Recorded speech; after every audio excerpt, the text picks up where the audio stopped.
Guys, another Thursday, which means our good friend from WagerTalk.com, Ralph Michaels, he joins us via the Miami Acura hotline. We are getting ready to talk some football, college and NFL. And Ralph, let me ask you this, because it seems like through 6 weeks of the NFL season, I'm not sure the bookmakers have adapted to the high scoring that we're seeing in the NFL. It looks like the overs are hitting much more than the unders this year. Do you think the bookmakers have adjusted accordingly to the level of scoring that we're seeing thus far?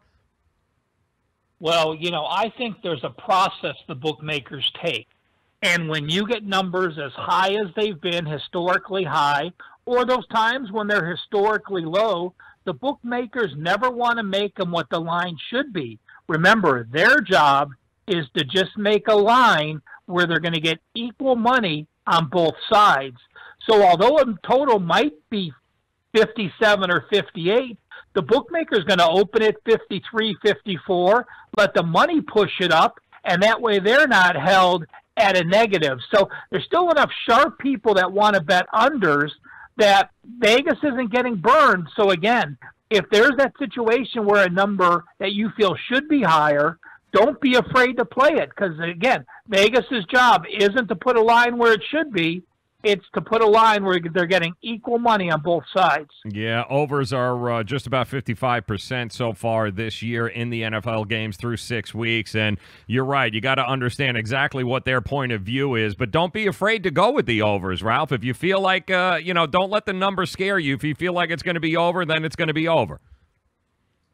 Yeah, absolutely. Right now I'm looking up totals of 53.5 and higher since the start of 2017 are 16, 16, and 2. So again, half have gone over, half have gone under. But this year, totals of 53.5 or higher have gone 7 and 2 to the over. Wow.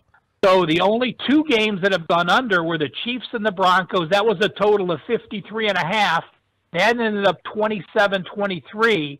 And the other under game was the Lions and the Patriots. That ended up 26-10 with a high total of 53.5. So again, they're out there. Vegas doesn't mind posting a number lower if they're getting equal money on both sides. Yeah, amen to that. Ralph Michaels joining us, WagerTalk.com, at Cal Sports LV. All right, let's dive in here, Ralph. We've got a college game tonight, something very interesting out in the Pac-12. We've got an Arizona State team, Herm Edwards, 3-3. And listen, his 3 losses have only been by, I think, 7 points in each one of them. And then, of course, Stanford, their title hopes have been dashed with just beatdowns with Notre Dame and Utah, but it is still a very valuable matchup here tonight. Arizona getting 2 at home. What do you think about tonight's matchup? Well, if you're a casual, even if you're a casual football fan, and there's 130 teams in the FBS, if I said to you, this team in its last 3 games has allowed 31 points, 38 points, and 40 points, and the same team has only rushed for 71 yards, 55 yards, and 42 yards, it would probably take you 125 guesses to guess that's what the Stanford Cardinal have done. I mean, Stanford is a defensive-minded team that rushes the ball. We know that. Now, Bryce Love did miss last week. He'll be back. But, again, he's still not the same Bryce Love. He's only averaging 4.3 yards per carry. And with the Stanford defense allowing 400 yards per game on the stop side, Arizona State has been a very solid home dog. It's tough playing there at night.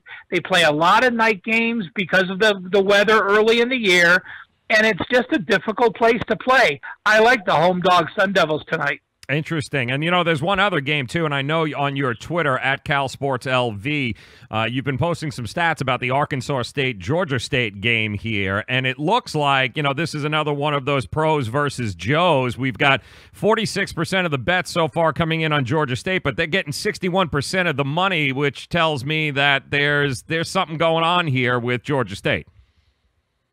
Well, people look at Arkansas State and say, hey, they're a 3-3 team. I'm not going to lay 14 points with them. Well, their losses were to Alabama, the number 1 team in the country, Appalachian State, who is number 3 in the country in yards per game diff. They have dominated their foes. And at Georgia Southern, the team I actually picked to win that division of the Sun Belt, to me, all those are very explainable. And you look at the Appalachian State, and people remember, what have you done for me lately? Well, last week they lost 35-9, but they only got outgained 390 to 336. They were minus 3 turnovers. So those turnovers change the way and the perception of a team.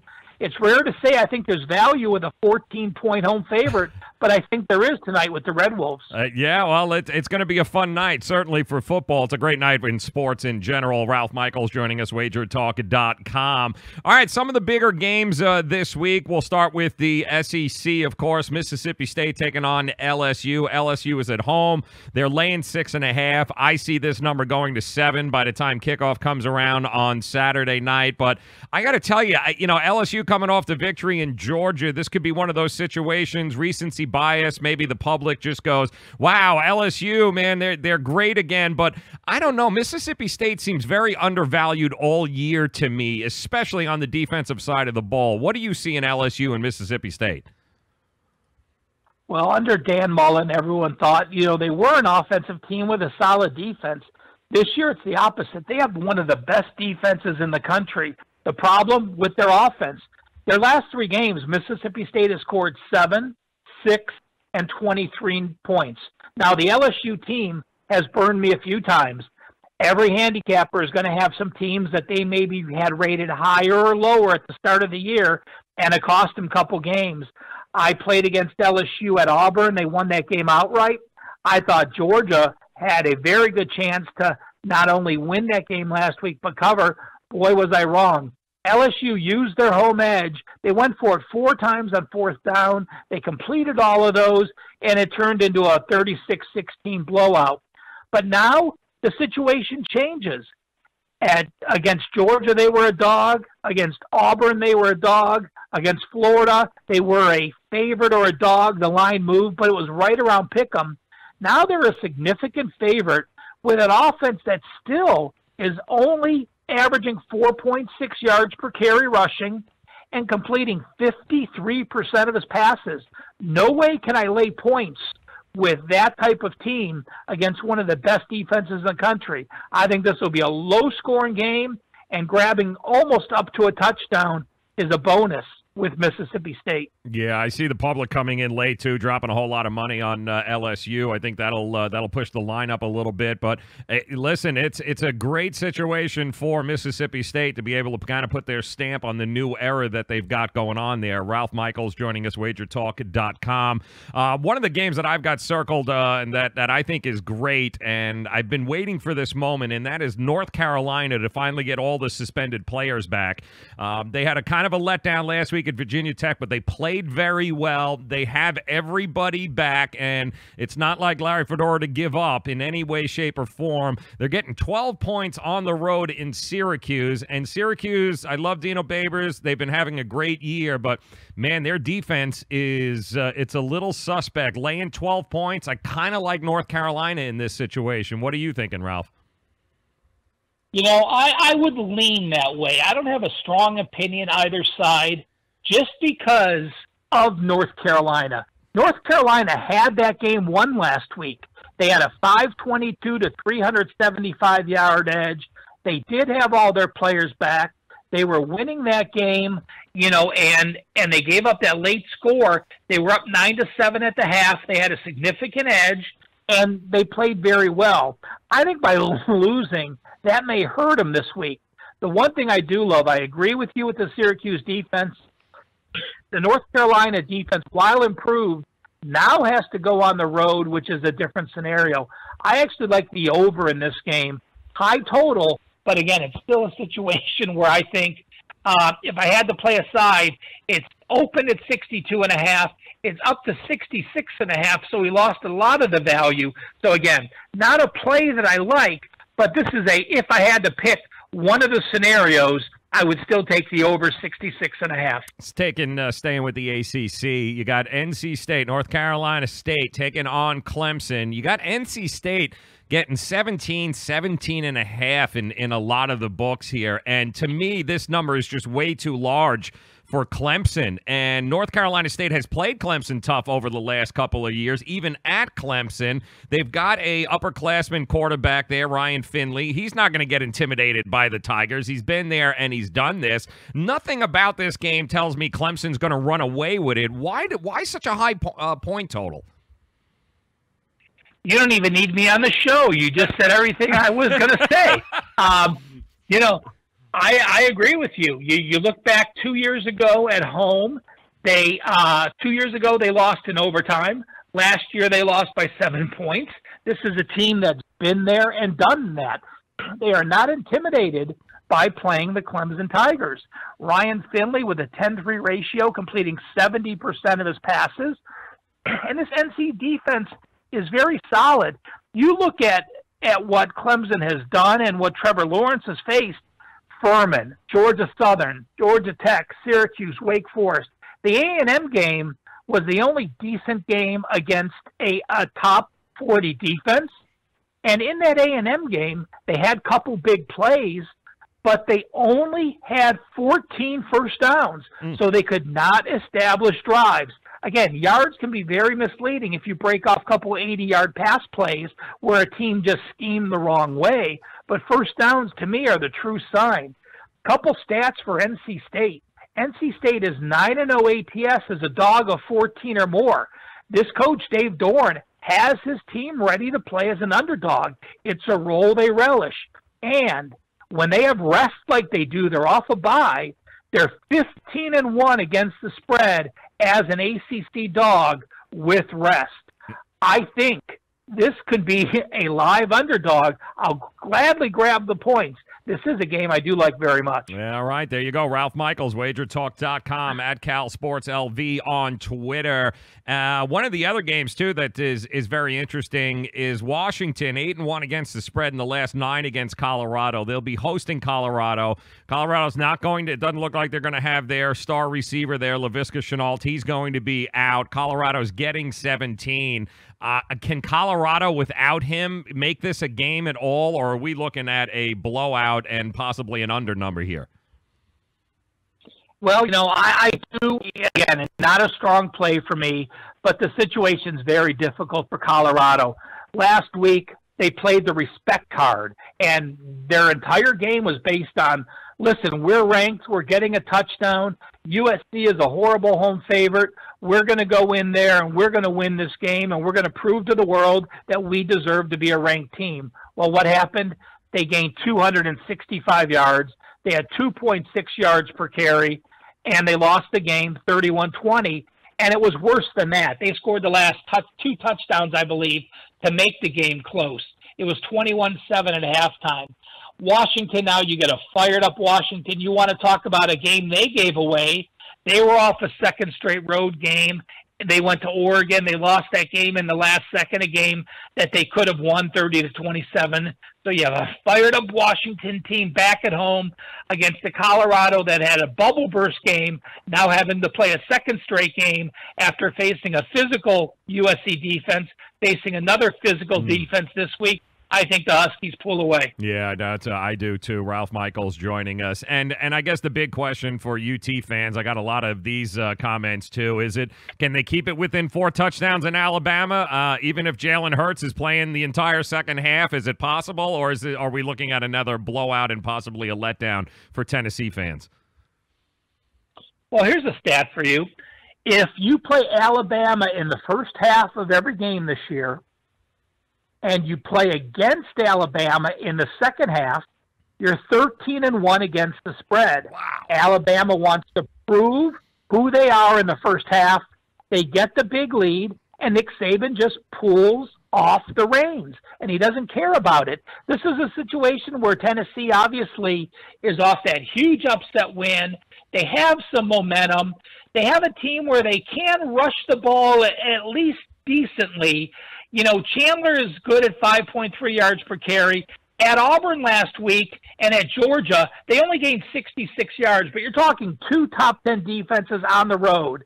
Back at home, they have the fans. They're off that win. They finally believe they're making steps in the right direction in Jeremy Pruitt's first season, and I do think they can keep it close.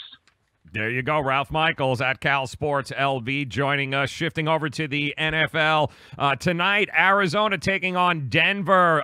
Denver, not very good. Let's face it here. We've got a head coach who a lot of people think is on the extremely hot seat, taking on an Arizona team who, unfortunately for Josh Rosen, he's buried in Arizona. Fortunately for Josh Rosen, he's buried in Arizona, so the national media is not spending all that much time talking about him.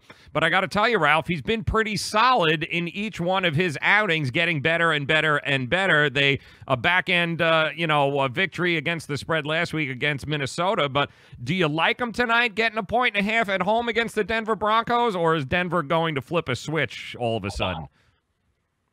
Well, how about if I just want to play against both teams?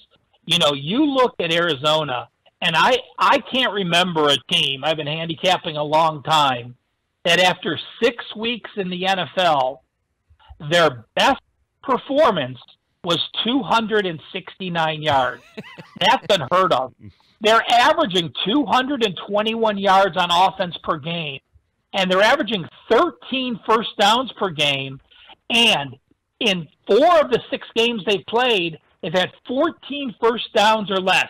That is a historically bad offense, and which is incredible because you have Christian Kirk and Larry Fitzgerald and David Johnson, and granted, the offense was even worse with Bradford, but Rosen's now trying to go through the problem of learning to play with these guys.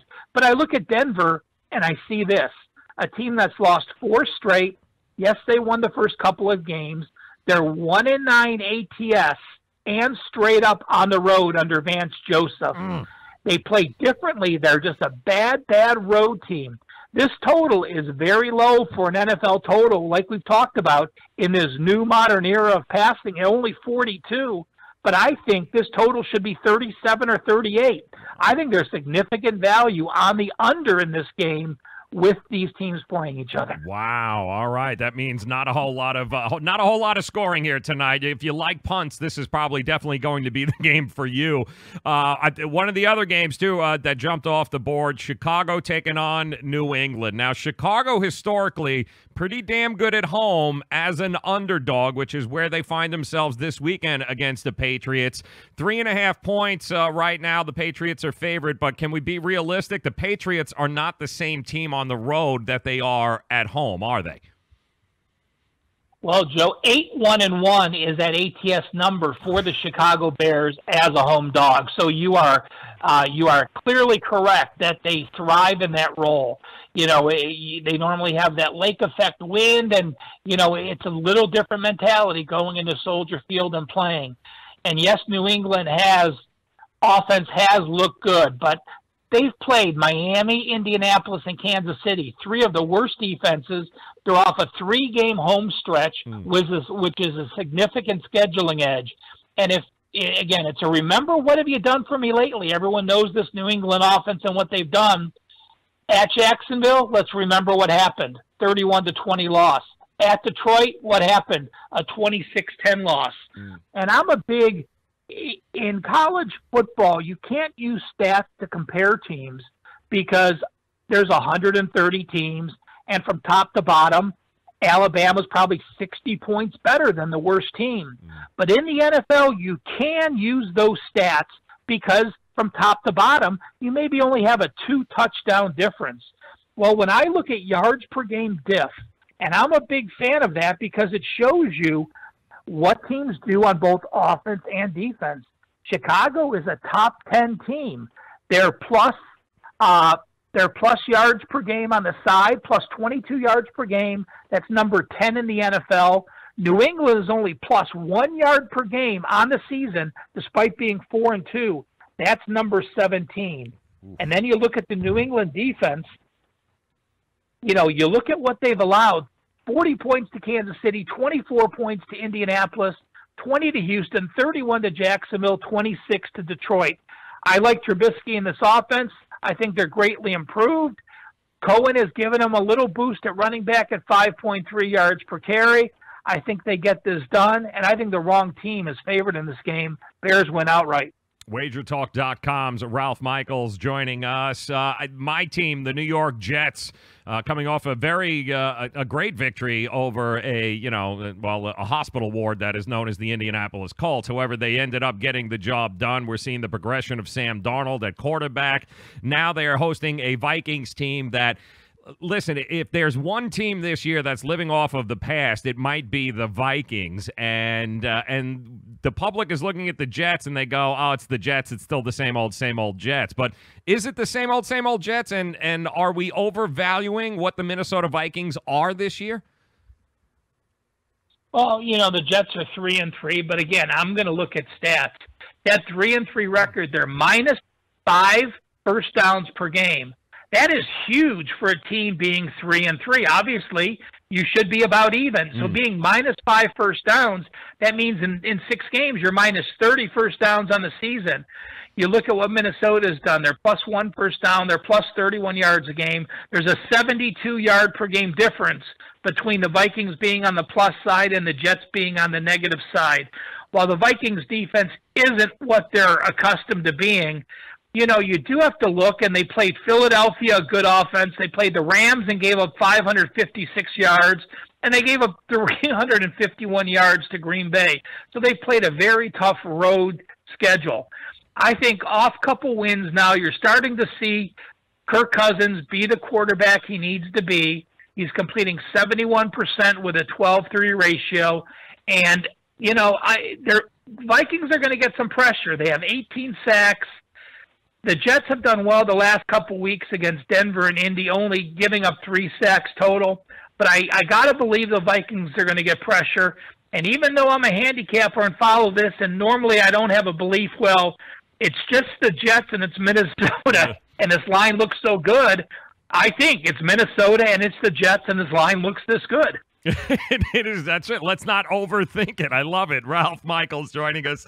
How about the Monday night game? Giants at the Atlanta Falcons. Giants on the road. Falcons still have no defense. We're looking at it over at 54.5. Should that be only thing we're looking at in this game is the over, since there's probably a good chance Atlanta at home and these two defenses aren't going to be able to stop anybody?